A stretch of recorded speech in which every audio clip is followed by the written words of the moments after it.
വന്യജീവി ആക്രമണം മൂലം ഓരോ ദിവസവും എത്രയോ ജീവനുകളാണ് കേരളത്തിൽ പൊലിഞ്ഞുകൊണ്ടിരിക്കുന്നത്. ഇന്നലെ കോതമംഗലത്ത് എൽദോസ് എന്ന യുവാവ് ദാരുണമായിട്ടാണ് കാട്ടാനയുടെ ആക്രമണത്തിൽ കൊല ചെയ്യപ്പെട്ടത്. ഇത് കേരളത്തിലെ പുതിയ സംഭവമല്ല. ഈ നാളുകളിലൊക്കെ ആയിരക്കണക്കിന് ആളുകളാണ് വന്യമൃഗങ്ങളുടെ ആക്രമണം മൂലം കൊല ചെയ്യപ്പെടുന്നത്. എത്രയോ ആളുകൾ മൃതപ്രായരായി ജീവിക്കുന്നു. സർക്കാരുകൾ കാണിക്കുന്ന നിസ്സംഗതയാണ് ഇതിനെല്ലാം കാരണമെന്നുള്ളതിൽ യാതൊരു സംശയവുമില്ല.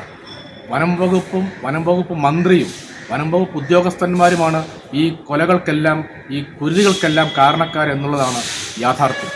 നിങ്ങൾ സുഖശീതളമിൽ ക്ഷയിച്ചുകൊണ്ട് സാധാരണക്കാരായ ആളുകളുടെ വേദനകളും ബുദ്ധിമുട്ടുകളും മനസ്സിലാക്കാതെ നിങ്ങൾ ആളുകളെ കൊല ചെയ്യുവാൻ ഏൽപ്പിച്ചു കൊടുക്കുന്ന സാഹചര്യമാണ് കേരളത്തിലുള്ളത്. അംഗീകരിക്കാൻ സാധിക്കില്ല. പ്രിയപ്പെട്ട വനം വകുപ്പ് മന്ത്രി, പ്രിയപ്പെട്ട മുഖ്യമന്ത്രി, നിങ്ങൾ എന്താണ് ചെയ്യുന്നത്? ഓരോ ദിവസവും ആളുകൾ കൊല ചെയ്യപ്പെടുന്നത് നിങ്ങളുടെ മനസാക്ഷിയെ സ്വാധീനിക്കുന്നില്ലേ? ആളുകളെ കൊല ചെയ്യാനുള്ള നിയമങ്ങളാണ് നിങ്ങൾ ഓരോ നാളുകളിലും ഉണ്ടാക്കിക്കൊണ്ടിരിക്കുന്നത്.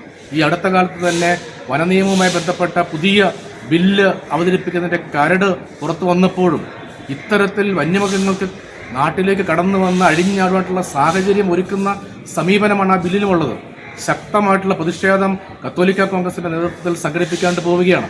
ഈ സർക്കാർ മനഃപൂർവ്വം ബോധപൂർവം സാധാരണക്കാരായ കർഷകരായ ആളുകളെ കൊലയ്ക്ക് കൊടുക്കുകയാണ്. ആ ആളുകളെ വനമേഖലയോട് ചേർന്നുള്ള പ്രാന്തപ്രദേശങ്ങളിൽ കൃഷി ചെയ്ത് ജീവിക്കുന്ന ആളുകളെ കുടിയൊഴിപ്പിക്കാമെന്നാണ് നിങ്ങളുടെ ധാരണയെങ്കിൽ അത് നിങ്ങൾക്ക് തെറ്റി. ഒരു തരത്തിലുമുള്ള കുടിയൊഴിപ്പിക്കലിനുള്ള സാഹചര്യം ഞങ്ങൾ അനുവദിക്കുകയില്ല. ഈ നാട്ടിലെ വനനിയമം പരിഷ്കരിച്ചുകൊണ്ട് സാധാരണക്കാരായ ആളുകളുടെ ജീവനും സ്വത്തിനും സംരക്ഷണം നൽകാനുതകുന്ന നയങ്ങൾ നിങ്ങൾ സ്വീകരിക്കണം.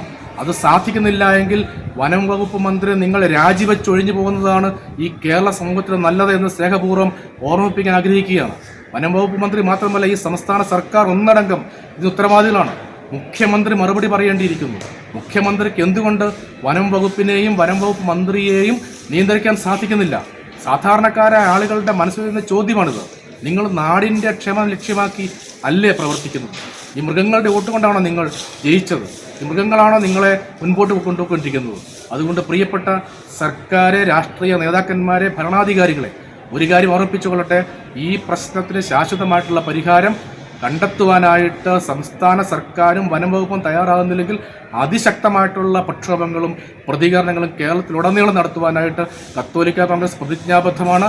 സമാനമായിട്ടുള്ള ചിന്താഗതിയുള്ള മുഴുവൻ ആളുകളെയും ചേർത്ത് നിർത്തിക്കൊണ്ട് കേരളത്തിലുടനീളം അതിശക്തമായിട്ടുള്ള സമരങ്ങൾക്ക് തുടക്കം കുറിക്കുവാണ്ട് കത്തോലിക്ക കോൺഗ്രസ് പോവുകയാണെന്നുള്ള കാര്യം സ്നേഹപൂർവ്വം ഓർമ്മിപ്പിക്കട്ടെ.